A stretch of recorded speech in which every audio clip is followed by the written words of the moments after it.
കഴിഞ്ഞ ബജറ്റിൽ പറഞ്ഞിരുന്നത് വ്യത്യസ്തമായതും വേഗതയേറിയതുമായ ഔട്ട് ഓഫ് ദ ബോക്സ് പദ്ധതി മാതൃകകൾ സ്വീകരിക്കുമെന്നാണ്. എന്താണ് ഔട്ട് ഓഫ് ദ ബോക്സ് പദ്ധതി മാതൃകകൾ? അതിനിടയിൽ ബഹുമാനപ്പെട്ട ധനകാര്യമന്ത്രി തന്റെ പ്ലാൻ ബി എന്ന് പറയുന്നത് ഈ പ്ലാൻ വെട്ടിക്കുറക്കലാണ്. പ്ലാനിൽ ഗൌരവതരമായ വെട്ടിക്കുറവ് നടത്തിയിട്ട് വീണ്ടും പ്ലാൻ അലോക്കേഷനെ കുറിച്ച് പറയുന്നതിന്റെ വിശ്വാസ്യത എന്താണ്?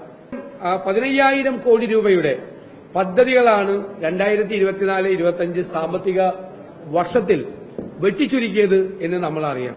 നിയമസഭ പണം ചെലവാക്കാൻ അനുമതി നൽകിയ പണം എക്സിക്യൂട്ടീവ് ഓർഡറിലൂടെയാണ്, നിയമം ലംഘിച്ചുകൊണ്ടാണ്, എക്സിക്യൂട്ടീവ് ഓർഡറിലൂടെയാണ് ഈ പദ്ധതി തുക വെട്ടിക്കുറച്ചത്. ഒരിക്കലും ചെയ്യാൻ പാടില്ല. ഭരണഘടനാ വിരുദ്ധമായിട്ടുള്ള ഒരു നടപടിയാണ് ഗവൺമെന്റ് ചെയ്തത്.